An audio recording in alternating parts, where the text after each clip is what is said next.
చూడండి, దేవుని ఒక వాక్యాన్ని చూసుకుందాము. యెహెజ్కేలు గ్రంథము 34వ అధ్యాయము 29వ వచనాన్ని చూద్దాము. మరియు వారు ఇక దేశములో కరువు కలిగి నశించిపోకుండాను అన్యజనుల వలన వారికి అవమానము ప్రాప్తించకుండాను వారి ప్రఖ్యాతి కొరకై. దేవునికి స్తోత్రం. కళ్ళు మూసుకొని చిన్న ప్రార్థన చేసుకుందాం. పరిశుద్ధుడా, ప్రేమ కలిగిన మా తండ్రి, కృప కలిగిన మా దేవా యేసయ్యా, నీకు వందనాలు అయా. చదవబడిన లేఖన భాగాన్ని మీ చేతులకు అప్పగిస్తూ ఉన్నాము అయ్యా. మీరే బలపరచండి.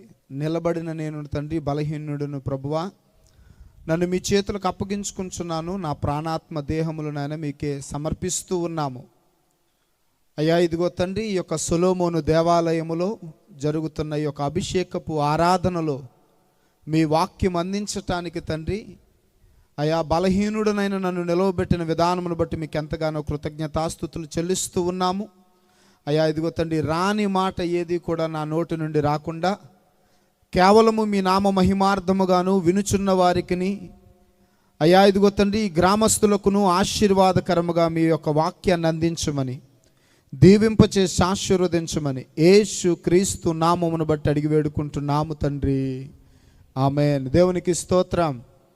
హల్లెలూయా. మరొకసారి రెండు చేతులు పైకెత్తి బిగ్గరగా స్తోత్రం చెల్లిద్దాము. హల్లెలూయా. చూడండి, దేవుని యొక్క వాక్యాన్ని మనం ఆలోచన చేసినట్లయితే ప్రవక్త అయిన యెహెజ్కేలు భక్తుడు మాట్లాడుతూ దేవుని యొక్క ఆత్మ ప్రేరేపణ చేత ఆయన చెబుతున్న మాట మనం ఆలోచన చేస్తే, అక్కడ మనము చదివిన లేఖన భాగము యెహెజ్కేలు గ్రంథము 34వ అధ్యాయము 29వ వచనంలో చూసినట్లయితే దేవుని యొక్క వాక్యం ఈ విధంగా సెలవిస్తూ ఉంది. మరియు వారు ఇక దేశములో కరువు కలిగి నశించిపోకుండానట్లును అన్యజనుల వలన వారికి అవమానము ప్రాప్తించకుండాను వారి ప్రఖ్యాతి కొరకైన తోట ఒకటి ఏర్పరచదునని వారు అనుకున్నారంట. ఏమి ఏర్పాటు చేసేయాలనుకున్నారంటండి? అమ్మ మాట్లాడాలి. అమ్మ, మీరేమి అమెరికాలో ఉండట్లేదు, లేకపోతే హైదరాబాద్లో ఏమి ఉండట్లేదు, తోటలు ఏమి మీకు కొత్త ఏమీ కాదు, మాట్లాడాలి. అవునమ్మా? ఈ రోడ్డు దాటితే మనకన్నీ తోటలే, కాబట్టి తోట మనకు కొత్త ఏమీ కాదు. లేదండి, మేము హైదరాబాద్లో ఉన్నాము, చుట్టూ పెద్ద పెద్ద అపార్ట్మెంట్లు అన్నవి ఏమీ కూడా లేదు. కాబట్టి ఇక్కడ ఇశ్రాయేలీలు తెలియపరుస్తున్న మాట ఏమిటి అంటే, ప్రవక్త అనే యెహెజ్కేలు భక్తుడి ద్వారా మాట్లాడుతున్న మాట, ఏమి ఏర్పాటు చేయాలనుకున్నారు? మాట్లాడాలి గట్టిగా. తోట. ఎందుకు అని అంటే రెండు కారణాలు అక్కడ చెబుతూ ఉన్నారు. ఎందుకు తోట కావాలి, వాళ్ళు ఎందుకు తోటను ఏర్పాటు చేసుకోవాలనుకుంటున్నారు అని అంటే, ఒకటి, అక్కడ దేవుని యొక్క వాక్యము సెలవిచ్చుచున్న మాట, వారు నాశనమైపోకూడదు. ఏమవ్వకూడదు? మొదటిది, నాశనమైపోకుండా ఉండటానికి తోట వారికి కావాలి.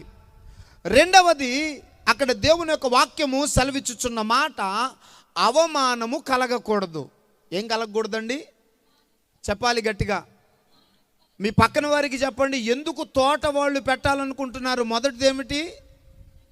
నాశనమైపోకూడదని తోట ఒకటి ఏర్పాటు చేయాలనుకుంటున్నారు.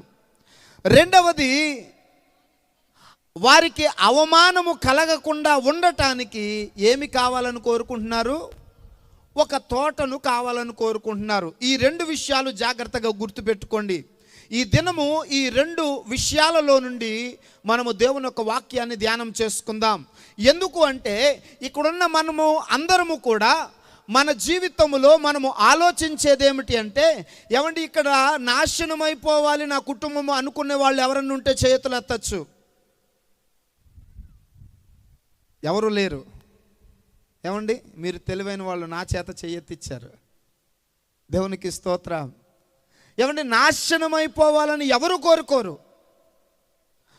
వారు చేసే పనులను బట్టి ప్రతి ఒక్కరూ కూడా ఆలోచించేది ఏంటంటే, నేను బాగుండాలి, నా కుటుంబము బాగుండాలి, నాశనమైపోకూడదు అని ప్రతి ఒక్క కుటుంబము, దేవుణ్ణి నమ్ముకున్నా నమ్ముకోకపోయినా ప్రతి ఒక్క వ్యక్తి ఉదయం లెగిసినది మొదలుకొని రాత్రి పండుకునేంత వరకు వారి యొక్క ప్రయాస దేని కొరకు అనంటే కుటుంబము ఆశీర్వదింపబడటానికే వారి ప్రయాస.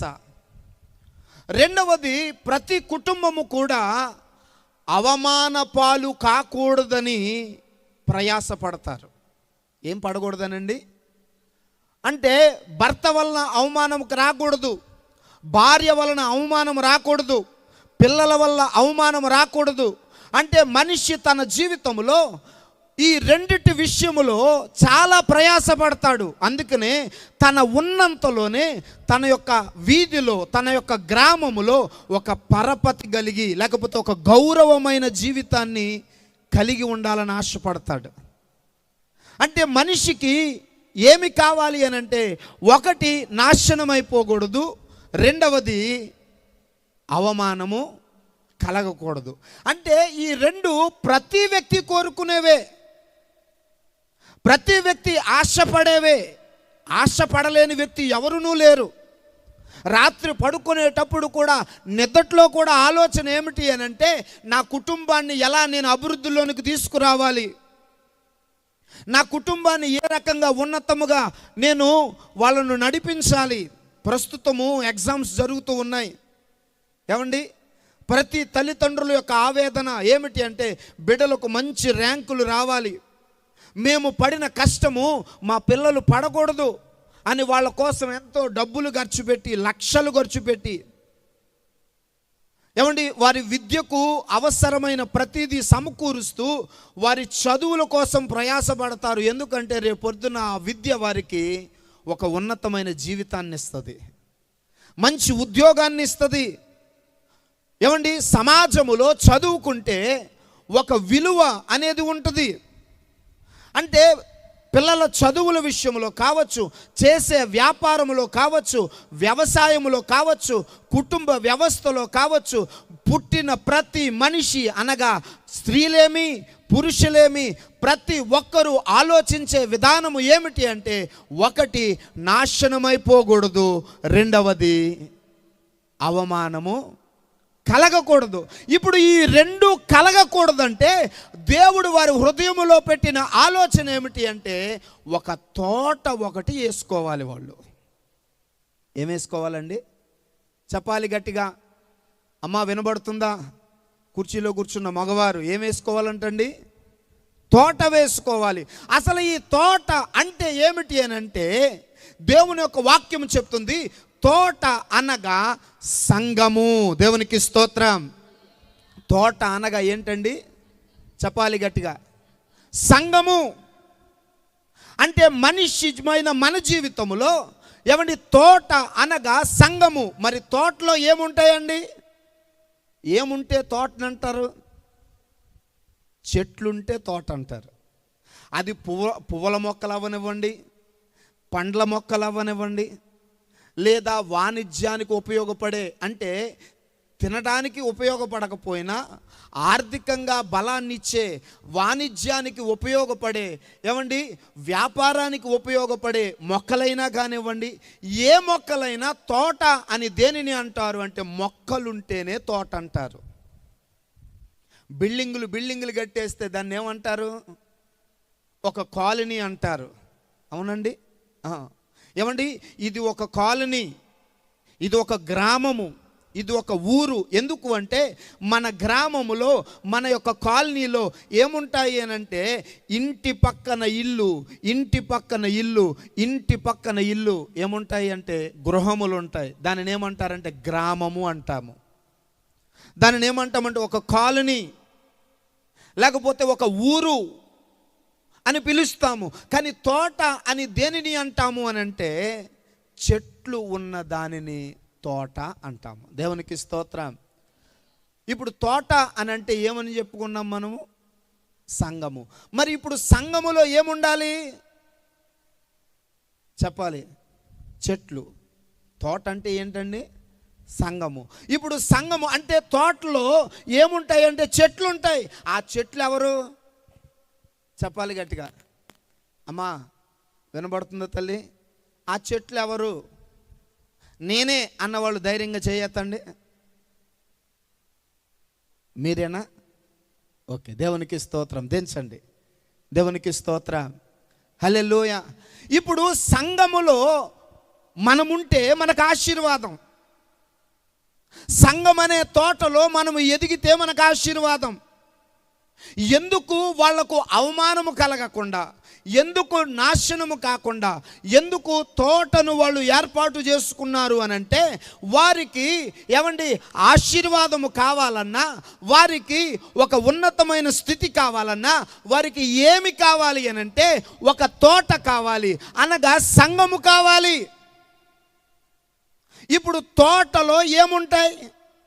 చెట్లు ఉంటాయి. తోటలో ఏముంటాయండి? చెట్లు ఉంటాయి. ఇప్పుడు ఆ చెట్లు ఎవరు? చెప్పాలి. అమ్మ 1కి 10 సార్లు చెప్పేది ఎందుకు అంటే వాక్యం మీకు బలముగా అర్థం అవ్వటానికి. ఆ చెట్లు ఎవరండి? మీరే. ఇప్పుడు మనము ఆ చెట్లు అయితే, ఇప్పుడు ఆ తోటకి మరొకరు కూడా ఉంటారు. ఎవరు? చెప్పాలి. కాపరి. మరొకరు ఎవరండి? కాపరి. అలాగే కాపరితో పాటు ఆ తోటకి ఇంకొకటి ఉంటుంది, కంచె. ఏముంటుందండి? చెప్పాలి గట్టిగా. కంచె.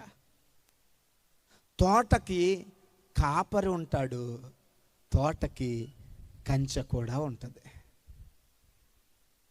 ఈ దినాన్న దేవుని యొక్క వాక్యం సెలవిస్తూ ఉంది, మనము నాశనమైపోకూడదు అంటే మనకు ఏం కావాలి?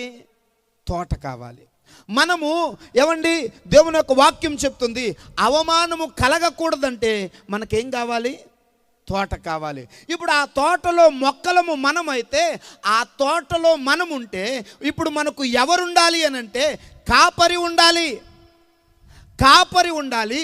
రెండవది దేవుని యొక్క వాక్యము సెలవిస్తూ ఉంది, ఏమిటి అనంటే కంచె కూడా ఉండాలి. దేవునికి స్తోత్రం. హల్లెలూయా. చూడండి, కాపరి కంటే ముందు మనము కంచె గురించి ఆలోచన చేస్తే, కంచె ఏం చేస్తుందండి? అమ్మా చెప్పాలి గట్టిగా. కంచె ఏమి చేస్తుంది? తోటను విడదీస్తుంది, సరిహద్దులను ఏర్పాటు చేస్తుంది. కంచె తోటను సరిహద్దులను విడదీస్తుంది. కంచె తోటకు ఎవడు జ్వరవబడకుండా చేస్తుంది. కంచె తోటను ఏం చేస్తుంది అనంటే ఏమండి ఒక భద్రతనిస్తుంది, ఒక భద్రతనిస్తుంది. మరి ఆ కంచె ఇచ్చేది ఎవరు? ఆ కంచె ఎవరు అనంటే ఇది నాన్న దేవుని యొక్క వాక్యం సెలవిస్తూ ఉంది. చూడండి, ఆ కంచె ఎవరు అనంటే చూడండి, యోబు గ్రంథము 1వ అధ్యాయము 10వ వచనములో మనం చూసినట్లయితే, అమ్మా నీవు అతనికిని అతని ఇంటి వారికిని అతనికి కలిగిన సమస్తమునకును చుట్టూ కంచె వేసితివి కదా. దేవునికి స్తోత్రం. హల్లెలూయా. చూడండి, యోబు గ్రంథము 1వ అధ్యాయము 10వ వచనంలో దేవుని యొక్క వాక్యము సెలవిచ్చుచున్న మాట మనం ఆలోచన చేస్తే, ఏమండి ఆ సందర్భము ఎవరికి జరుగుతున్న సంభాషణ అంటే సర్వశక్తుడైన దేవునికిని అపవాదికిని జరుగుతున్న సంభాషణ. అపవాది వచ్చి దేవుణ్ణి అడుగుతూ ఉంది, దేవునితో మాట్లాడుతూ ఉంది. ఏమనో తెలుసా? ఇదిగో యోబు అనే వ్యక్తి గురించి దేవుడు మాట్లాడుతూ ఉంటే, ఇదిగో ఎందుకు బాగోడు ఆ వ్యక్తికి, నువ్వేం చేసావో తెలుసా? అతనికిని అతని కుటుంబానికిని అతనుకు కలిగిన సమస్తానికి నువ్వేం చేశావు? కంచె వేశావు కదా. అంటే ఇప్పుడు కంచె ఎవరండి? చెప్పాలి. కంచె ఎవరండి? ఇప్పుడే కదా చెప్పుకున్నాం. కంచె ఎవరేశారు? కంచె ఎవరేశారు? ఎవరికేశాడు? చెప్పాలి. యోబు అనే భక్తునికి కంచె ఎవరేశారు? దేవుడే వేశాడు. దేవునికి స్తోత్రం. హల్లెలూయా. ఏమంటే యోబు అనే భక్తుడి గురించి మనందరికీ తెలుసు. క్రైస్తవ సమాజంలో యోబు గురించి తెలియలేనివాడు ఎవడైనా ఉన్నాడు అంటే ఆడ క్రైస్తవుడే కాదు. అవునంటారా? కాదంటారు? మనం చాలాసార్లు ప్రార్థన చేసేస్తాం, ప్రభువా యోబును ఆశీర్వదించినట్టుగా అంత అత్యధికమైన రెండింతల ఆశీర్వాదం ఇచ్చే ప్రభువా. ఊరికి నేను రాలేదు ఆశీర్వాదం. యోబు అంతటి రెండింతల ఆశీర్వాదము కలగటానికి ఏమంటే ఉన్నదంతా కోల్పోయారు. నీ కోడిపేట చచ్చిపోతే మందిరానికి రావు నువ్వు. అర్థమైందమ్మా?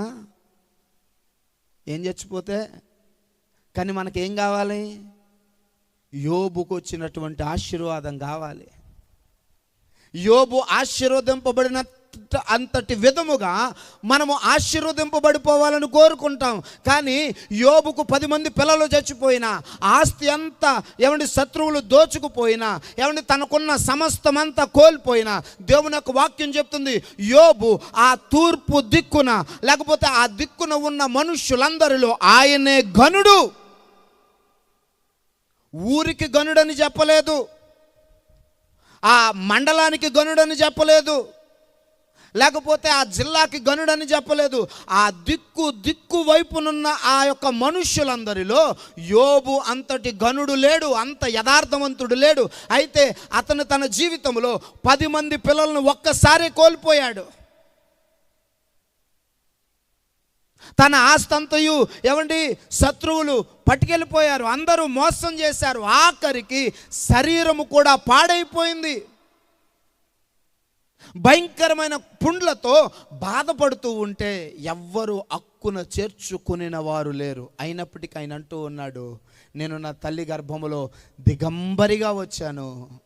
వెళ్ళిపోయేటప్పుడు ఏమండి ఆ మాట చెప్పగలిగాడు కాబట్టి ఆయన అంతటి ఆశీర్వాదం పొందాడు. కోడిపేట చచ్చిపోతే మందిరానికి రావు, దూడ చచ్చిపోతే మందిరానికి రావు. ఏమంటే కొంతమంది చాలా విచిత్రంగా మాట్లాడతారు. ఏంటో తెలుసా? ఆదివారం అయ్యేసరికి అన్ని స్నానం చేసి రెడీ అయిపోతారు, బట్టలు కట్టేసుకుంటారు, అన్నీ సిద్ధం చేసేసుకుంటారు. అన్నీ సిద్ధం చేసేసుకుని చెప్పే మాట ఏంటో తెలుసా? ఏమండి అయ్యగారు అన్నీ సిద్ధం చేసేసుకున్నానండి, మీకు ఇద్దామని కానుక కూడా సిద్ధం చేసుకున్నానండి, బియ్యం సిద్ధం చేసుకున్నానండి, ఏమండి తలస్నానం చేసి సిద్ధపడ్డానండి, కానీ ఎందుకో తెలియదండి రా బుద్ధి లేదండి అంటారు. ఏమీ లేదంట చెప్పాలి. మీలో ఉన్నారు అలాంటి వాళ్ళు? ఏమీ లేదు, రా బుద్ధి లేదు, కన్ను నొప్పి లేదు, కాలు నొప్పి లేదు, కడుపు నొప్పి లేదు, ఇంట్లో ఏ బాధ లేదు. ఎందుకు రాలేదు అంటే అసలు చెప్పటానికి కారణమే లేదు. ఎందుకు మానేసావో నీకే తెలియదు, ఎందుకు దేవుని సన్నిధానానికి దూరం అయిపోయావో నీకే తెలియదు. అసలు కారణమే లేకుండా మందిరము మానేస్తావు. కానీ మనం కోరుకునేది ఏంటో తెలుసా? యోబు లాంటి ఆశీర్వాదం కావాలి. చూడండి, ఇక్కడ దేవుని యొక్క వాక్యంలో చూసినట్లయితే భక్తుడైన యోబు గురించి దేవుని యొక్క వాక్యము సెలవిచ్చుచున్న మాట ఏంటో తెలుసా? ఆయనకు, తన కుటుంబానికి, తనకు కలిగినదంతటికి కంచె వేసింది ఎవరంట చెప్పాలి? దేవుడే. దేవుడే కంచె వేసి ఉన్నాడు. దేవుడే కంచె వేసి తన యొక్క జీవితంలో ఏమండి ఆ భద్రతను ఇచ్చాడు. ఏమిటి అనంటే వారి వారి యొక్క జీవితంలో, వారి వారి యొక్క బ్రతుకులలో, అనగా తోటకు కంచె ఎవరు చెప్పాలి? చెప్పాలి అమ్మ. నేను ఇంకా వాక్యం లోపలికి వెళ్ళలేదమ్మా. మీకు ఇవన్నీ అర్థమైతే నేను వాక్యంలోనికి వెళ్తాను. దేవునికి స్తోత్రం, హల్లెలూయా. ఇప్పుడు తోట అనగా సంఘము, సంఘము అనగా మనము. మనకు ఎవరుండాలి అనంటే కాపరి ఉండాలి. అలాగే ఆ సంఘానికి ఏముండాలి అంటే కంచె ఉండాలి. కంచె ఎవరు అనంటే దేవుని యొక్క వాక్యం సెలవిస్తూ ఉంది. ఎవరండి ఆ కంచె చెప్పాలి? నజరేయుడైన యేసయ్య. దేవునికి స్తోత్రం, హల్లెలూయా, హల్లెలూయా. అలాగే ఇప్పుడు యేసయ్య కంచె అయితే ఇప్పుడు ఆయన గురించి బాప్తిస్మమిచ్చి యోహాను చెప్పుచున్న మాట ఏంటో తెలుసా? ఇదిగో లోక పాపములను మోసుకొని పోవు దేవుని గొర్రెపిల్ల, ఇదిగో ఈయనే అని ఆయన గురించి పరిచయం చేస్తూ, ఆయన గురించి బాప్తిస్మమిచ్చి యోహాను చెప్పుచున్న మాట ఏంటో తెలుసా? నేనైతే నీళ్లతో బాప్తిస్మిస్తూ ఉన్నాను, ఆయన మాత్రము నా వెనకాల వచ్చేవాడు చాలా శక్తివంతుడు, ఆయన మీకు నీళ్లలో ఏమండి ఆత్మలోను అగ్నిలోను మీకు అభిషేకాన్ని ఇస్తాడు. దేవునికి స్తోత్రం, హల్లెలూయా. హల్లెలూయా. అంటే ఇప్పుడు అభిషేకం ఇచ్చేవాడు లేకపోతే అభిషేకాన్ని అనుగ్రహించే దేవుడు మనకు ఏమై ఉన్నాడో తెలుసండి? కంచె అయి ఉన్నాడు. ఏమై ఉన్నాడు? చెప్పాలి గట్టిగా. ఏమై ఉన్నాడు తల్లి? కంచె అయి ఉన్నాడు. అంటే ఇప్పుడు సంఘాన్ని కాపాడేది ఎవరు అనంటే దేవుని కంచె సంఘము మీద ఉంది. సంఘము చుట్టువైపులా దేవుని సన్నిధి ఉంది. దేవుడే కంచె వలె కాపాడుతూ ఉన్నాడు. దేవుడే కాపుదలిస్తూ ఉన్నాడు. దేవుడే వేరుపరుస్తూ ఉన్నాడు. దేవుడే భద్రపరుస్తూ ఉన్నాడు. దేవుడే సరిహద్దులు విశాలపరుస్తూ ఉన్నాడు.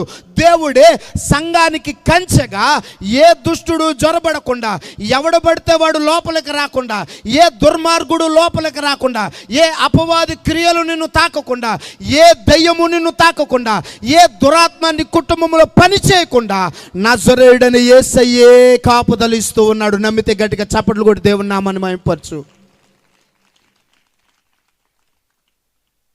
ఏమండి ఇప్పుడు కంచె ఎవరు అని అంటే నజరేయుడైన యేసయ్య.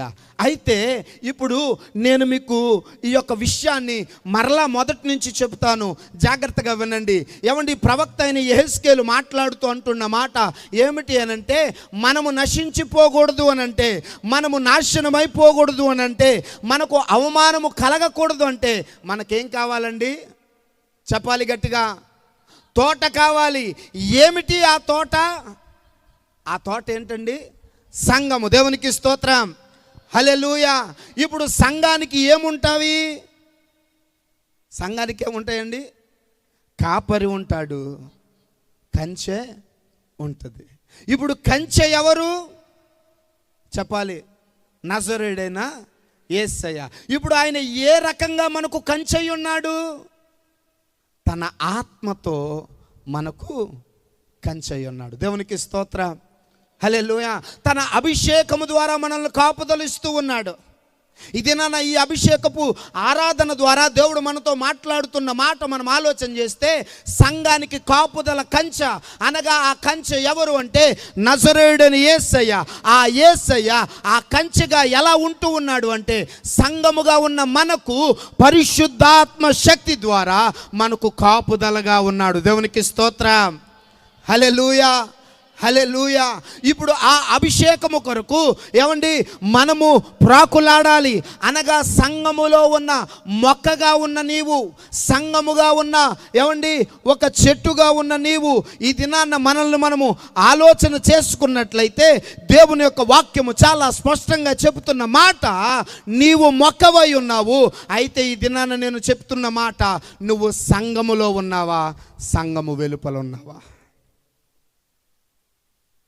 ఇది నన్ను నువ్వు ఆలోచన చేసుకుంటే, సంఘము అనగా తోట.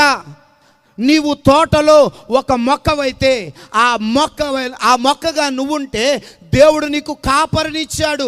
రెండవదిగా దేవుడే కంచెగా నీకు తోడుగా ఉంటూ ఉన్నాడు.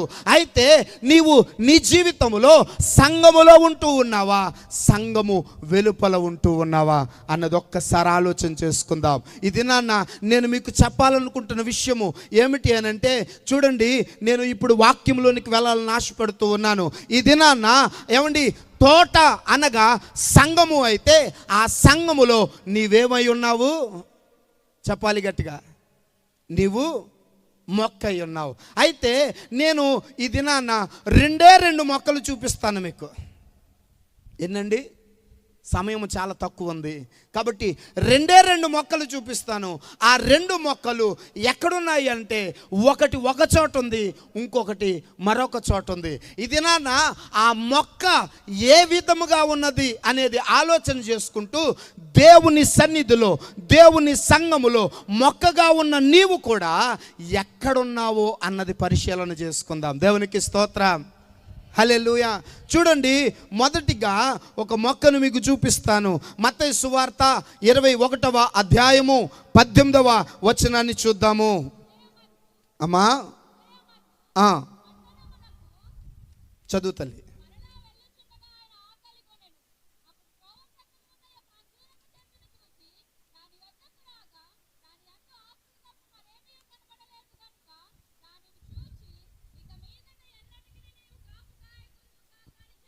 దేవునికి స్తోత్రం, హల్లెలూయా. చూడండి, ఇక్కడ దేవుని యొక్క వాక్యాన్ని మనం ఆలోచన చేస్తే మత్తయి సువార్త 21వ అధ్యాయము 18 నుంచి మనం చూసుకుని ఉన్నాము. యేసు ప్రభు వారు ఉదయమున వారు ప్రయాణమై వెళుతూ ఉండగా వారికి ఏమైందంటండి? ఆకలి వేసింది. ఏమేసింది? మీకు ఆల్రెడీ ఆకలి వేస్తూ ఉంది. ఏమండి, మీ భోజన పదార్థాలు ఎక్కడో దూరముగా లేవు, పక్కనే ఉన్నాయి, పొగలు వస్తూ ఉన్నాయి. మీరు చాలామంది అనుకుంటున్నారు, మా పాస్టర్ గారు అయితే వదిలేస్తాడు, ఈయన ఏమన్నా కొత్తని తీసుకొచ్చారు, ఈయన ఎప్పుడు వదులుతాడో లేదో, ఈయన త్వరగా వదిలేస్తే వెళ్ళి భోజనం చేసేద్దాం అనుకునే వాళ్ళు కూడా లేకపోలేదని నేను అనుకుంటున్నాను. పోని భోజనాలు వండారు, అవి డైరెక్ట్ ఇక్కడే ఎల్గారంగా పెట్టారు. కొద్దిగా ఆ పక్కన పాస్టర్ గారు ఇంటి పక్కన పెడితే సైలెంట్గా అలాగెళ్ళి కొద్దిగా ఎవరో ఒకరిని రికమెండేషన్ చేసి, కొద్దిగా ఆకలి వేసేస్తుంది, షుగర్ ఉంది, బీపీ ఉంది, నిలబడలేకపోతున్నాం, కాళ్ళు లాగేస్తున్నాయి, కళ్ళు తిరిగిపోతున్నాయి అని ఏదో ఒకటి చెప్పి కొద్దిగా కడుపులో పాడేసుకుందాం. కానీ కదలడానికి లేకుండా, మెదలడానికి లేకుండా ఎదురుగుండా పెట్టారు, ఈయనేమో వదలట్లేదు అనుకునే వాళ్ళు కూడా మాట్లాడాలి. ఉన్నారా? ఒప్పుకున్నవారు ధన్యులు. దేవునికి స్తోత్రం, హల్లెలూయా, హల్లెలూయా. చూడండి, ఇక్కడ ఒక చెట్టు కనబడుతుంది, ఒక మొక్క కనబడుతుంది. ఈ మొక్క ఎక్కడుందంట? త్రోవ పక్కన ఉంది. దేవునికి స్తోత్రం, హల్లెలూయా, హల్లెలూయా. ఇక్కడ యేసు ప్రభు వారికి ఆకలేసి ఆయన ఆకలి కొని ఆ త్రోవ పక్కన ఉన్న చెట్టును చూసి దీని దగ్గర ఏదైనా ఫలములు దొరుకుతాయేమోనని ఆశతో ఆయన చూస్తూ ఉన్నాడు. ఆశతో ఆయన చూస్తూ ఆ యొక్క తోటలోనికి, లేకపోతే ఆ యొక్క మొక్క దగ్గరకు వచ్చి చూస్తే ఒక్క ఫలము కూడా లేదండి. దేవునికి స్తోత్రం, హల్లెలూయా. ఏం లేదంట? ఒక్క ఫలము కూడా లేదు. వెంటనే దేవుడు ఏం చేశాడంటే, ఇంక నువ్వు ఎన్నటికీ కూడా కాయకుందువుగాక అన్నాడు. అక్కడికక్కడే ఎండిపోయింది, అక్కడికక్కడే ఎండిపోయింది. మరొక మొక్క కూడా చూపించి ఈ రెండు మొక్కల గురించి నేను వివరించడానికి ప్రయత్నం చేస్తాను. మరొక మొక్క ఏమిటి అంటే, లూకా సువార్త 13వ అధ్యాయము 6వ వచనములో మనం చూసినట్లయితే, లూకా సువార్త 13వ అధ్యాయము 6వ వచనం నుంచి మనం చూద్దాము. మరియు ఆయన వారితో, ఒక మనుష్యుని ద్రాక్ష తోటలో అంజూరపు చెట్టు ఒకటి నాటబడి ఉండెను. అతడు దాని పండ్లను వెదక వచ్చినప్పుడు ఏమీయూ దొరకలేదు గనుక అతడు, ఇదిగో 3 ఏండ్ల నుండి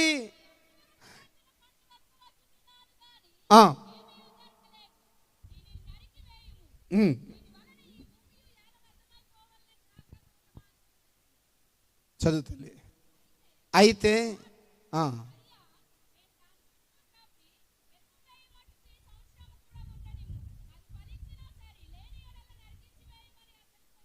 దేవునికి స్తోత్రం, హల్లెలూయా. ఇక్కడ చూడండి, లూకా సువార్త 13వ అధ్యాయము 6వ వచనం నుంచి మనం చూసినట్లయితే, ఇక్కడ ద్రాక్ష తోటలో అంజూరపు చెట్టు ఒకటి కనబడుతూ ఉంది. ఇందాక మనము చూసిన చెట్టు కూడా అంజూరపు చెట్టే. అది ఎక్కడుంది అంటే త్రోవ పక్కన ఉంది. ఇక్కడున్న చెట్టు ఏమో ఏమండి ఎక్కడుందంట? చెప్పాలి గట్టిగా. ద్రాక్ష తోటలో ఉంది. ఈ చెట్టులో కూడా ఏమండి ఏమి లేవు అంటే ఫలములు లేవు. త్రోవ పక్కన ఉన్న చెట్టుకు ఫలములు లేవు. ద్రాక్ష తోటలో ఒకే ఒక్క అంజూరపు చెట్టు ఉంది. ఆ అంజూరపు చెట్టు చూసినా ఆ అంజూరపు చెట్టులో కూడా ఫలములు లేవు. యజమానుడు అంటున్నాడు, ఎందుకు ఈ మొక్క వ్యర్థమైపోయింది? 3 సంవత్సరాల నుంచి చూస్తూ ఉన్నాను. ఎన్ని సంవత్సరాల నుంచి అంటండి? 3 సంవత్సరాల నుంచి చూస్తూ ఉన్నాను. ఎందుకు ఈ మొక్క మనకు అనవసరము, దీన్ని పీకి పడాయి అని యజమానుడు అంటే, ఆ తోటకు ఎవరున్నారు అంటే తోటమాలు ఉన్నాడు. ఆ తోటమాలు అంటున్నాడు, అయ్యా నాకొక్క అవకాశం ఇవ్వయ్యా, నాకొక్క అవకాశం ఇవ్వు. నాకు ఒక్క అవకాశం ఇస్తే నేను ఇప్పటిదాకా ఈ ద్రాక్ష తోటలో ఉన్న ద్రాక్ష చెట్లను చూసుకుంటూ ఈ అంజూరపు చెట్టును కూడా చూసుకున్నాను. అయితే నీవు గనక ఒక్క అవకాశము ఇస్తే ఈ ద్రాక్ష చెట్లతో పాటు కాకుండా ఈసారి దీనిని చాలా శ్రద్ధగా చూస్తాను, దీనిని బాగుగా త్రవ్వుతాను, ఎరువు వేస్తాను, నీళ్లు పెడతాను, ఒక్క అవకాశం ఇవ్వు ప్రభువా, ఒక్క అవకాశం ఇస్తే ఈ చెట్టు ఫలించకపోతే గనక అప్పుడే నరికేద్దాం, కానీ ఒక్క అవకాశం ఇవ్వంటే ఆ చెట్టు ఏమైపోయిందంటే బతికిపోయింది. ఏమైపోయిందండి చెప్పాలి? ఎవరి వల్ల బతికింది చెప్పాలి గట్టిగా? ఎవరి వల్ల బతికిందండి? తోటమాలి వలన ఆ చెట్టు బ్రతికింది. త్రోవ పక్కనున్న చెట్టు, దానికి తోటమాలి లేడు. దానికి ఎవరు లేరు? తోటమాలి లేడు. ఆ తోటమాలి లేని కారణం చేత దాని పక్షాన మాట్లాడే వాళ్ళు ఎవరు లేరు, దాని పక్షాన దేవుని ఎదుట మొరపెట్టేవారు ఎవరు లేరు, దాని పక్షాన అంగలార్చే వాళ్ళు ఎవరు లేరు, దాని పక్షాన ఒక్క అవకాశం ఇవ్వు ప్రభువా అని ఏమండి దేవుని సముఖం ఎదుట కొంత సమయాన్ని అడిగేవాళ్ళు ఎవరునూ కూడా లేరు. దేవునికి స్తోత్రం, హల్లెలూయా. చూడండి నా ప్రియ సహోదరి సహోదరులారా, ఈ దినాన నీవు ఆ తోట అనే సంఘములో నీవు ఏమై ఉన్నావు అనంటే ఒక చెట్టువై ఉన్నావు.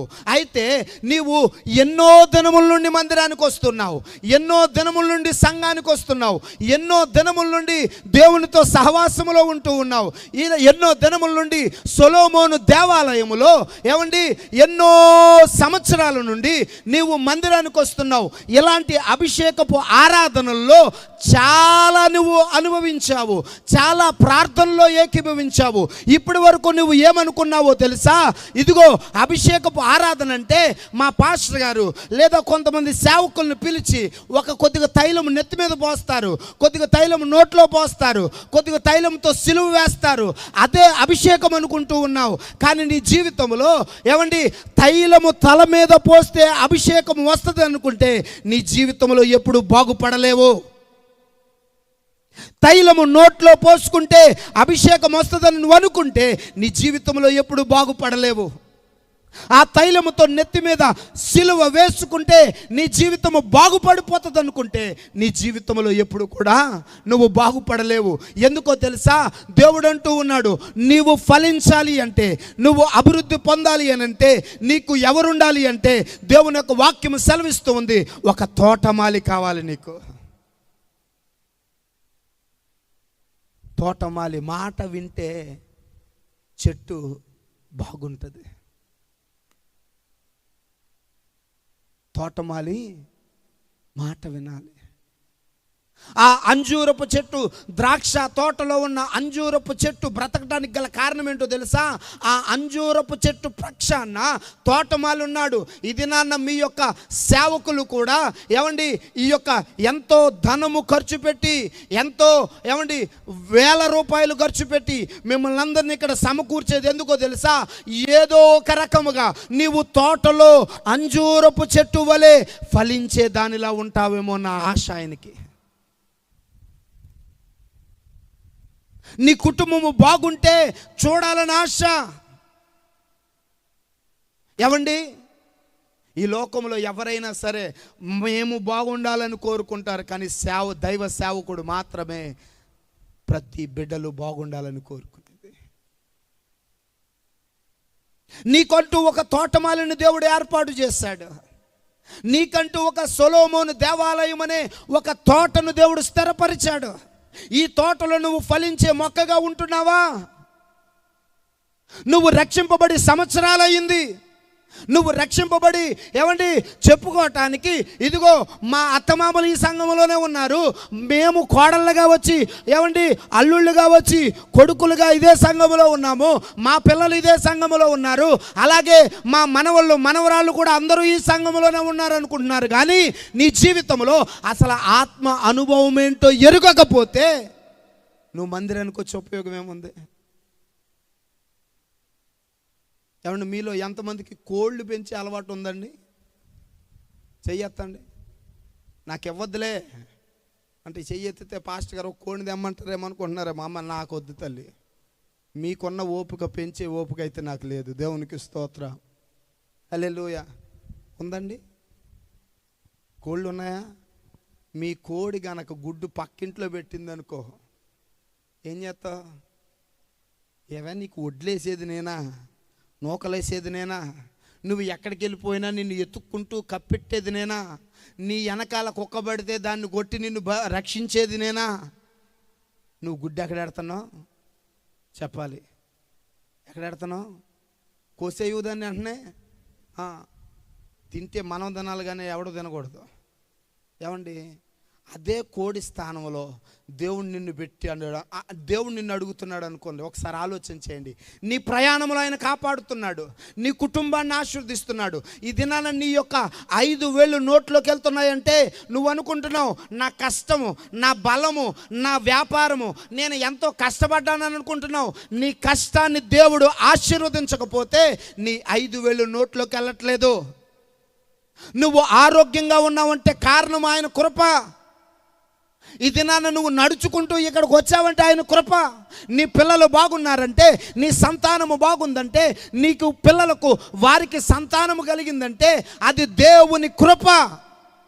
ఆయన నిన్ను కాపాడి, నీ భర్తను కాపాడి, నీ పిల్లలను సంరక్షించి, నీకు పిల్లలు కావాలంటే దేవుడిచ్చి, నీకు మగబిడ్డలు కావాలన్నా, మనవరాళ్ళు కావాలన్నా, ఏమండి నీకు చేసే వ్యాపారంలో సమృద్ధి, పశువుల్లో సమృద్ధి, ఉద్యోగంలో సమృద్ధి, వాహనాల్లో సమృద్ధి, నువ్వు అడుగు పెడితే సమృద్ధి ఇచ్చే దేవునికి నువ్వేం చేస్తున్నావు?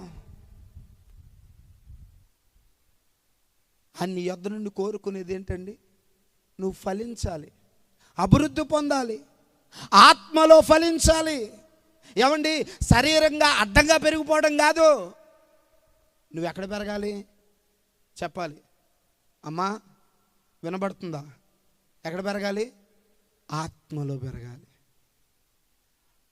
ఆత్మ అభిషేకములో పెరగాలి. ఆత్మ అభిషేకములో పెరగాలి అనంటే నువ్వు ఎవరి మాట వినాలి అనంటే దేవుని యొక్క వాక్యము సెలవిస్తూ ఉంది.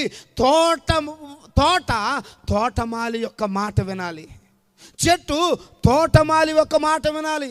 చూడండి, తోటల్లో బ్రూడింగ్ అనేది చేస్తారు. తెలుగులో చెప్పాలి అంటే కాపు అయిపోయిన తర్వాత ఇంకా కొద్దిగా కాపు అక్కడక్కడ వస్తూ ఉండగా ఏం చేస్తారంటే దాన్ని కొమ్మలు కత్తిరించేస్తారు. ఏం చేస్తారండి చెప్పాలి గట్టిగా?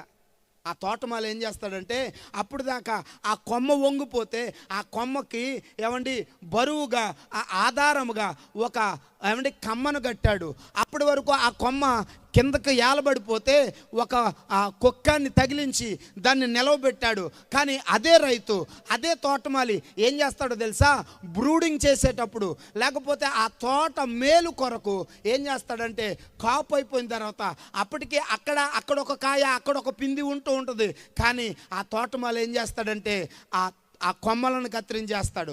చూసే వాళ్ళు అనుకుంటున్నారు, అయ్యో పిందులున్నాయి ఎందుకు ఇలా కోసేస్తున్నాడు, కాయలున్నాయి ఎందుకు కోసేస్తున్నాడు. నీ జీవితంలో కూడా కొన్నిసార్లు దేవుని యొక్క వాక్యము నిన్ను నరికినప్పుడు నీకేమవుతుందో తెలుసా? గాయమవుతుంది. నువ్వేమనుకుంటావు?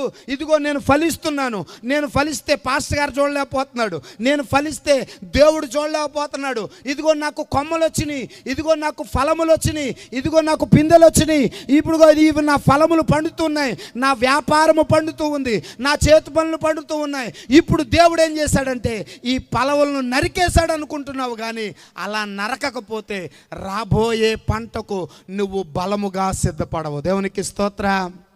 హల్లెలూయా, హల్లెలూయా. ఏమండి? దేవుని యొక్క వాక్యం అంటుంది, దేవాతి దేవుడు ఏం చేస్తాడో తెలుసా? మనలో ఫలించని ప్రతి తీగను ఆయన కత్తిరిస్తాడు. నువ్వు అనుకుంటున్నావు పెరిగిపోతే నేను ఎంత పెరిగిపోయానని అనుకుంటున్నావు, కానీ నీలో ఫలించని తీగలు ఏమున్నాయి? ఒక్కసారి ఆలోచన చేసుకో. తోటలో ఉన్న మొక్కవైతే నీ దైవ సేవకుడు నిన్ను బాగుగా తవ్వి, అనగా ప్రతి వారం మంచిగా వాక్యాన్ని అందించి, ఏమండి, పరిశుద్ధాత్మ అభిషేకములో, పాటలలో, ఆరాధనలో, దైవికమైన సహవాసములో నిన్ను పెంచుతూ, నిన్ను ఆశీర్వదిస్తూ దేవునిలో ఎదగాలని నీ కొరకు పలుమార్లు, ఏమండి, ఆయన ప్రయాసపడేది. ఎందుకో తెలుసా? నువ్వు బాగుపడాలని. కొన్నిసార్లు కఠినంగా మాట్లాడాల్సి వస్తుంది. ఏమండి, నేను ఒక దైవ సేవకునిగా ఒక సంఘానికి కాపరిగా ఉన్నాను కాబట్టి నాకు తెలుసు. కొన్నిసార్లు మిమ్మల్ని కఠినంగా మాట్లాడతాం. మీరు అలా మాట్లాడితే మీరు హర్ట్ అవుతారని తెలుసు, కోపగించుకుంటారని తెలుసు, మమ్మల్ని తిట్టుకుంటారని తెలుసు, మందిరం మానేస్తారని తెలుసు. కానీ మీరు బాధపడినా సరే కొన్నిసార్లు కఠినంగా మాట్లాడేది ఎందుకో తెలుసా తల్లి? ఆ దినమున కఠినంగా మాట్లాడకపోతే చెడిపోతావు, నువ్వు పాడైపోతావు. ఎందుకంటే అపవాది గుణము కాదు మాది. అపవాది ఏం చేస్తాడంటే లెక్కలేని ముద్దులు పెడతాడంట. నువ్వు ఏం చేస్తే అది కరెక్ట్ అంటాడు. కానీ సేవకునిగా ఉన్న మా భారము, మా బాధ, మా బాధ్యత ఏంటో తెలుసా? కొన్నిసార్లు మీ మీద, ఏమండి, బుజ్జగించి చెప్పినా, ప్రేమగా చెప్పినా, ఏమండి, నవ్వుతూ చెప్పినా వినకపోతే కొన్నిసార్లు ఖచ్చితమైన మాట, ఖండితమైన మాట, మీకు కోపము పుట్టించే మాట మాట్లాడాల్సి వస్తుంది. మాట్లాడారని మీరు అంత బాధపడుతున్నారు, కానీ ఆ మాట మాట్లాడిన తర్వాత ఒంటరిగా ప్రార్థన చేసినప్పుడు మేము ఎంత బాధపడతామో మీకు తెలియదండి. నేను ఒక సేవకునిగా చెప్తున్నాను, నాకు ఆ భారం ఉంది కాబట్టి చెప్తున్నాను. మేము ఎవరిని కూడా ఉద్దేశపూర్వకంగా తిట్టాలని అనుకోము ఎవరిని. ఎందుకంటే మిమ్మల్ని తిడితే మాకేం వస్తుందండి? మీరు బాధతో మందిరం నుండి వెళ్తే మాకేం వస్తుంది చెప్పండి? మీరు కన్నీటితో వెళితే ఏమొస్తుంది? మా ఆశ ఏంటో తెలుసా? మీరు కన్నీటితో మీ ఇంటికాడి నుంచి వచ్చి దేవుని సముఖం ఎదుట, దేవుని సన్నిధిలో మీ కన్నీరంతా తీర్చేసుకుని దేవుని ఆశీర్వాదం వలన, దేవుని ఆత్మ వలన నవ్వుతూ మీరు మందిరపు గుమ్మం దాటాలని మా ఆశ. దానికోసం మేము ప్రయాసపడతాం. దానికోసమే కొన్నిసార్లు కఠినంగా మాట్లాడతాం. కానీ వ్యక్తిగతంగా మీకోసం, మీ అందరి కోసం ప్రార్థన చేసేటప్పుడు ఎందుకన్నామా అని మేమే ఏడుస్తామండి. ఎందుకో తెలుసా? సేవకునిగా ఉండే మా బాధలు ఎవరికి తెలియదు. ఎందుకంటే మేము వాక్యం ద్వారానే మీతో మాట్లాడగలము, కానీ వ్యక్తిగతంగా కక్షతో మేము మాట్లాడలేము. కానీ మీరందరూ కలిసి, విశ్వాసులందరూ కలిసి సేవకుని మీద బాణాలు వేస్తారు. అన్నీ భరించాలి మేము. నువ్వు తిట్టినా భరించాలి, కోపంగా మాట్లాడినా భరించాలి, మా గురించి చెడుగా ప్రచారం చేసినా భరించాలి. నీవు ఏ రకంగా మాట్లాడినా నీతో ప్రేమగానే మాట్లాడతాము తప్ప నువ్వు అన్న దానిని మనస్సులో పెట్టుకుని ఎప్పుడు కూడా కక్షతో నీ ఎదుట ప్రవర్తించే సేవకులం కాదు. నిజమైన సేవకులు ఎప్పుడు అలా చేయరు. నువ్వు కఠినంగా మాట్లాడిన మాటే చూడగలుగుతున్నావు, కానీ ఆ కఠినముగా మాట్లాడిన మాటను బట్టి దేవుని సముఖము ఎదుట కన్నీరు కారుస్తున్న ఆ బాధను మీరు ఎవరైనా చూడగలరా? నా ప్రియ తల్లి, నీవు బాగుండాలనే ఒక తోటలో నిన్ను ఏర్పాటు చేసి ఆ తోటలో నిన్ను ఒక మొక్కగా ఏర్పాటు చేసి నువ్వు పాడైపోకూడదని, నువ్వు చెడిపోకూడదని, ఏ పురుగు నీకు పట్టకూడదని వాక్యము చేత, ప్రార్థన చేత, ఆరాధన చేత నీ సేవకుడు నిన్ను కడుతూ ఉన్నాడు. పగలనక రాత్రనక నువ్వు ఎలాగ పిలిచినా పలుకుతారు. నువ్వు తిట్టుకున్నా మీ ఇంటికి వచ్చేది నువ్వేదో రూపాయి ఇస్తావని కాదు, నువ్విచ్చే కానుక కోసం ఆశపడి కాదు, నువ్వు చాలాసార్లు ఒక్క రూపాయి ఇవ్వకపోయినా నా బిడ్డలే కదా అని వెళ్ళిపోయిన అనుభవాలు ఎన్నో ఉంటాయి. అంతేకాదు నువ్వు ఇంత ఇచ్చావు ఇంత ఇవ్వలేదు అని ఎవరితో కూడా చెప్పుకోము మేము. అంటే ధనమును బట్టి కాదు మేము సేవ చేసేది, ధనమును ఆశించి కాదు నీ సేవకుడు నీ గుమ్మమునకు వచ్చేది. చాలామంది అంటారు పాస్టర్ గారు వచ్చేసాడా, వచ్చేస్తాడు. పాస్టర్ గారికి భారాలు ఎక్కువైపోయినాయి. ఏం భారాలు? వాళ్ళ మనస్సులో ఉన్న భారం ఏంటో తెలుసా? అయ్యో మా కోసం ప్రార్థన చేస్తున్నాడని కాదు, పాస్టర్ గారికి డబ్బులు లేననుకుంటా జోబులోని, ఇలాగొచ్చేసాడు ఇంటికి.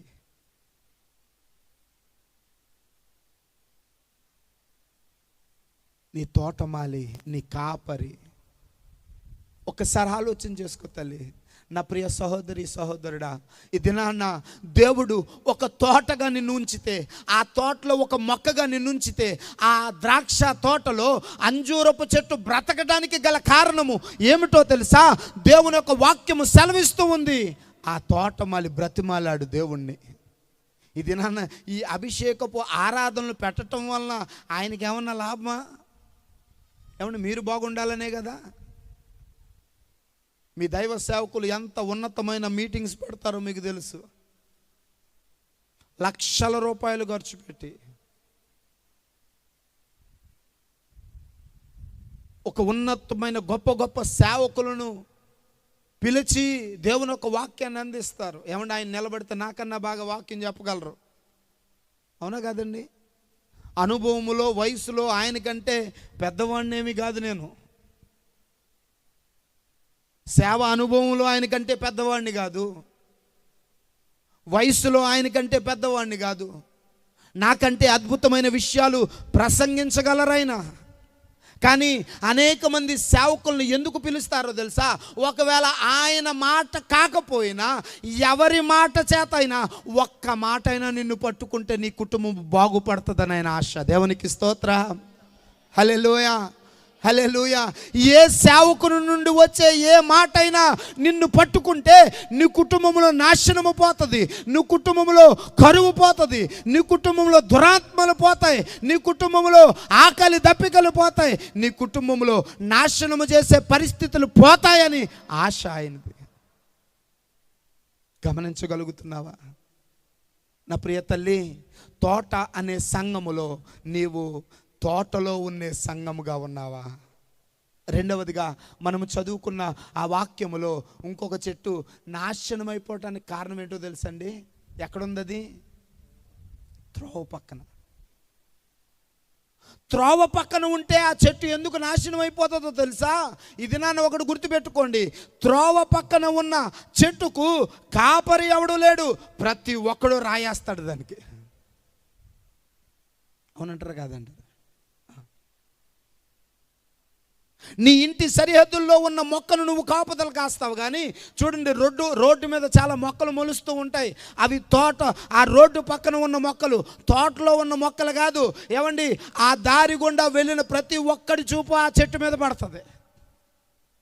పడుతుందా పడదా? తోటలో వెళ్ళిన ప్రతి వాడి చూపు ఆ చెట్టు మీద పడుతుంది. ఆ త్రోవ పక్కన వెళ్ళిన వాడి చూపు దాని మీద పడినప్పుడు దాని మీద కాయలు ఏమైనా ఉంటే వీడేం చేస్తాడండి?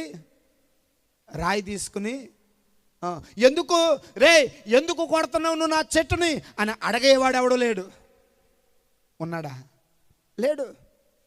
అలాగని ఈ చెట్టు కాయలు ఇస్తుంది కదా, ఇది త్రోవ పక్కనుంది, అయ్యో దీన్ని యోగక్షేమాలు చూసేవాడు ఎవడో లేడు, దీన్ని పట్టించుకునేవాడు ఎవడో లేడు అని రాయ విరిసిన వాడులో ఎవడైనా ఒక్కడు ఒక బకెట్ నీళ్లు పోస్తాడు దానికి?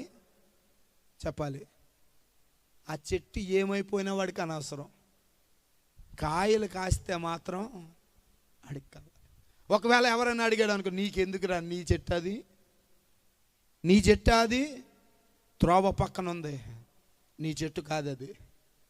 త్రోవ పక్కన ఉంది, నీ చెట్టు కాదు, నీకు సంబంధించింది కాదు అంటే అడిగిన వానికి ఏమండి, అడిగిన వాని మీద గొడవకు వెళ్తాడు. అయ్యో ఎందుకు రాలా కొడతావు, కనీసం ఎప్పుడు దానికి నీళ్లు పోయలేదంటే, ఎందుకు పోయాలి? నాదా చెట్టు కాదు. మరి ఎందుకు కాయలు కోస్తున్నావు అంటే, త్రోవ పక్కన ఉందయ్యా, ఒక రాయి వేసాను, పడితే కాయ దొరుకుతుంది, పడకపోతే వెళ్ళిపోతాను. ఇది నాన్న చాలామంది విశ్వాసులు కూడా ఎక్కడుంటున్నారు తెలుసా? త్రోవ పక్కన ఉంటున్నారు. త్రోవ పక్కన ఉంటున్నారు. సంఘానికి అంటుకట్టబడట్లేదు. సంఘానికి అంటుకట్టబడక సంఘములో ఒక వాక్యము, గద్దించే వాక్యం వస్తే, గద్దించబడే వాక్యం వస్తే వెంటనే కంచె దాటేస్తున్నారు. దుప్పల పూడిలో ఈయనొక్కడిదే ఉందా మందిరం?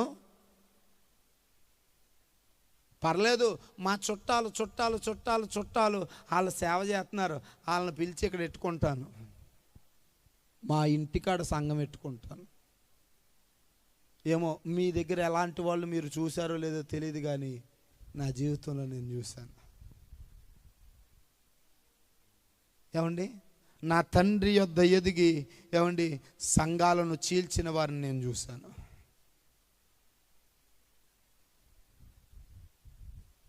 మీరు మంచోళ్ళు అయితే మంచోళ్ళు అయి ఉండొచ్చు, మీరు కంచులోనే ఉన్న వాళ్ళు అయి ఉండొచ్చు, కానీ ఒక్కటి మాత్రం గుర్తుపెట్టుకో, త్రోవ పక్కన ఉన్న చెట్టుకి కాపరి లేడు, త్రోవ పక్కన ఉన్న చెట్టుకి నీళ్లు పోసేవాడు లేడు, త్రోవ పక్కన ఉన్న చెట్టుకి ఏమండి దాన్ని బాగుగా త్రవ్వేవాడు లేడు, త్రోవ పక్కన ఉన్న చెట్టుకి దాన్ని మందు కొట్టేవాడు లేడు, త్రోవ పక్కన ఉన్న చెట్టుకి రాళ్ళు వేసేవాడే తప్ప దాన్ని క్షేమము చూసేవాడు ఎవడు లేడు. ఇది నాన్న నీ కుటుంబం మీద కూడా నువ్వు త్రోవ పక్కన ఉంటే ఏమండి అందరూ రాళ్ళు వేస్తారు నీ మీద. నువ్వు బాగుపడితే చూడలేని వాళ్ళు నీ సమాజంలో, నీ చుట్టుపక్కల ఎంతోమంది ఉన్నారు. నీతో ప్రేమగానే మాట్లాడతారు, నీతో ఆప్యాయంగానే మాట్లాడతారు, నీతో ఎంతో ప్రేమ కలిగిన వారిగా మాట్లాడుతూనే నీ నాశనాన్ని చూసేవాళ్ళు చాలామంది ఉన్నారు. నీ వెనకాల గోతులు తీసేవాళ్ళు చాలామంది ఉన్నారు. ఎప్పుడైనా గమనించావా?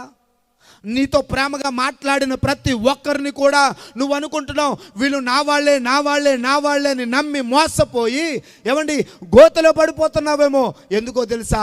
గోతులో పడిపోవటానికి కారణం నువ్వు ఎక్కడున్నావు అంటే తోటలో లేవు, త్రోవ పక్కన ఉన్నావు. త్రోవ పక్కన ఉన్నావు. త్రోవ పక్కన ఉండటం వలన కంచె నీకు లేదు తల్లి.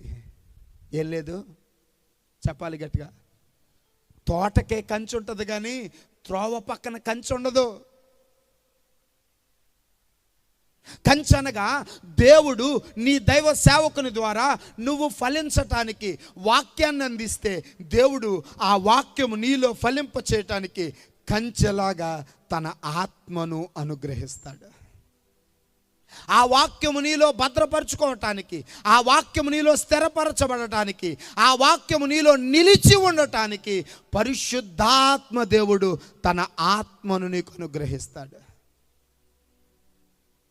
ఎందుకు ఈ అభిషేక ఆరాధన అంటే, నువ్వు స్థిరపరచబడాలంటే, నువ్వు నీ దైవ సేవకుని దగ్గర విన్న వాక్యము, నీవు ఎదుగుతున్న ప్రార్థన అనుభవము, నీవు జీవిస్తున్న నీ జీవితము దేవుడు నీలో స్థిరపరచబడటానికి పరిశుద్ధాత్ముడనే కంచె నీకు కావాలి. అందుకే యోబును ముట్టలేక దేవునితో అంటుంది, అయ్యా నువ్వు పెద్ద కంచేసేసావు కదా, నేను ముట్టుకోలేకపోతున్నాను, నేను ఆయన దగ్గరికి వెళ్ళలేకపోతున్నాను. ఇది నన్ను నీ ఇంట్లో దయ్యాలు వస్తున్నాయి అంటే నువ్వు కంచెలో లేవు.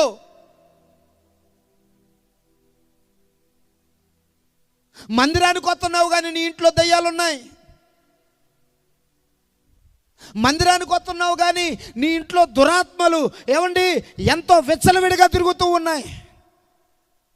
మందిరానికి వస్తున్నావు కానీ నీ జీవితంలో ఏమండి విగ్రహ సంబంధమైన విషయాలకు ఎన్నో తావు ఇచ్చేసావు. మందిరానికి వస్తే యేసుబాబు అంటున్నావు, బయటికి వెళ్తే ఇంక నీ ఇష్టం, ఇంక నీ ఆలోచనకే వదిలేస్తున్నాను, ఇంక అది నేను చెప్పను, ఇంకా అది నీ ఆలోచనకే వదిలేస్తున్నాను. ఏమై ఉన్నావు తల్లి? ఇప్పటికీ కూడా దేవుడు నీలో ప్రార్థన లేకపోయినా, నీలో భక్తి లేకపోయినా, నీలో వాక్యములో నడిపించే అనుభవం లేకపోయినా, దైవ సేవకునికి వ్యతిరేకంగా మాట్లాడినా, ఆయన వాక్యము చేత ఖండింపబడినప్పుడు ఏమండి నీవు మెడవంచని తరము వలె మారిపోయినా, ఏమండి నీ జీవితంలో వాక్యమునకు నరకబడిన వారిగా ఉండక వ్యతిరేకంగా తిరుగుతున్నావంటే దేవుడు ఇంకా నిన్ను కంచెలో పెట్టాలని ఆశపడుతున్నాడు.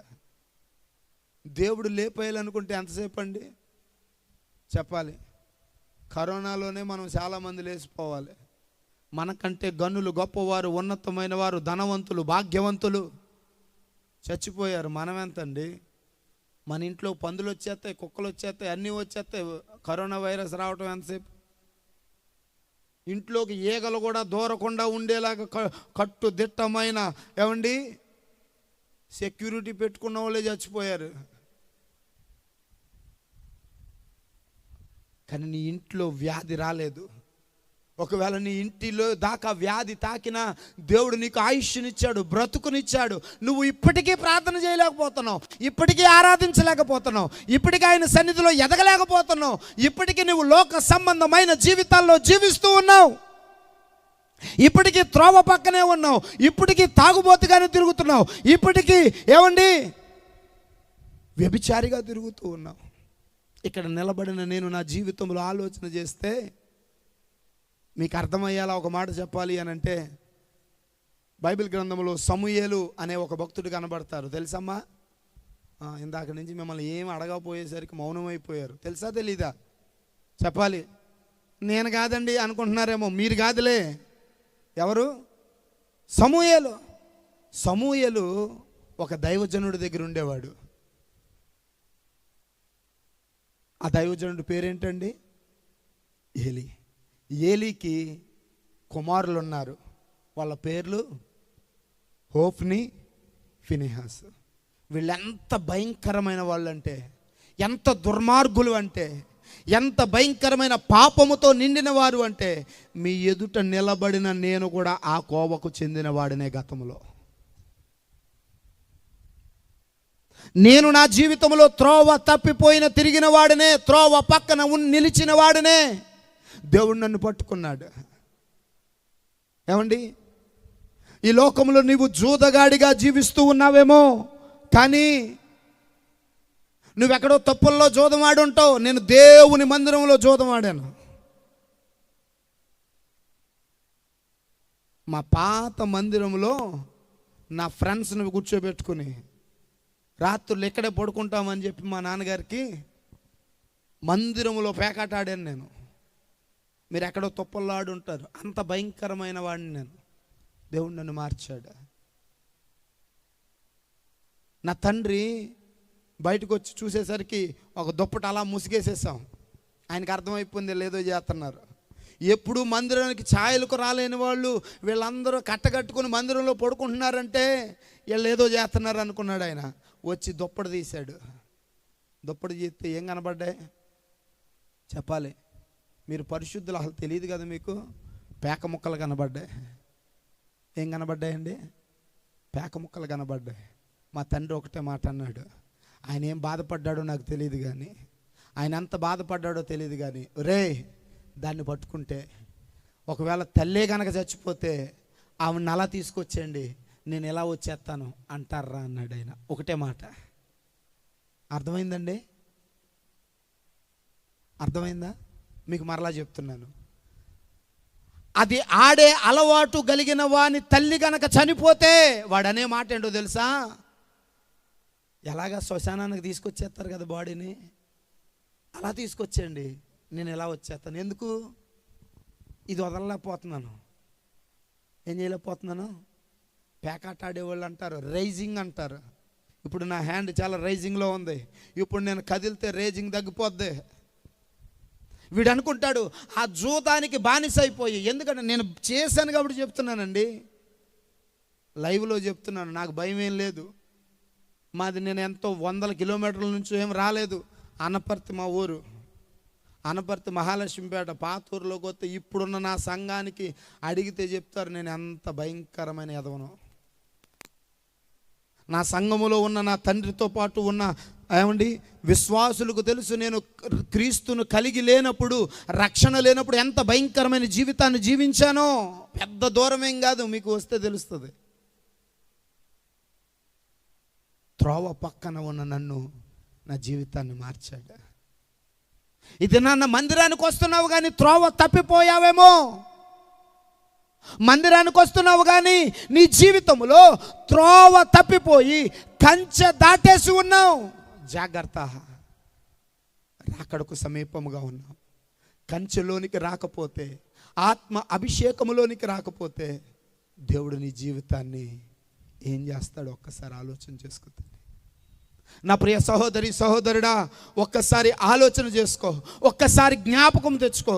నేను ముగింపులోనికి వస్తున్నాను. నీవు ఎక్కడ ఉన్న మొక్కవై ఉన్నావు, నువ్వు ఎక్కడ ఉన్న మొక్కవై ఉన్నావు ఒక్కసారి ఆలోచన చేసుకో. తోటలో ఉన్న మొక్కవై ఉన్నావా, త్రోవ పక్కన ఉన్న మొక్కవై ఉన్నావా? త్రోవ పక్కన ఉన్న మొక్క అక్కడికక్కడే చచ్చిపోయింది. త్రోవలో తోటలో ఉన్న మొక్కకు, త్రోవ పక్కన ఉన్న మొక్క అక్కడికక్కడే చచ్చిపోతే, తోటలో ఉన్న మొక్కకు కాపరి వలన, తోటమాలి వలన కొద్దిగా బతికే అవకాశం దొరికింది. ఇది నన్ను నీ సేవకుడు కూడా నిన్ను బతికించడానికి ప్రయత్నం చేస్తున్నాడు, నిన్ను ఎదగడానికి ప్రయత్నం చేస్తున్నాడు. నీ జీవితంలో నీవు కూడా అవమానము కలగకూడదు, నాశనము కలగకూడదంటే తోటలో నీవు ఉండాలి. తోటలో తోటమాలి యొక్క మాటను నువ్వు వినినవాడవై ఉండాలి. తోటలో కంచెలో నీవు ఉండాలి. పరిశుద్ధాత్మ కంచెలో నీవు ఉండాలి. ఉండగలుగుతున్నావా?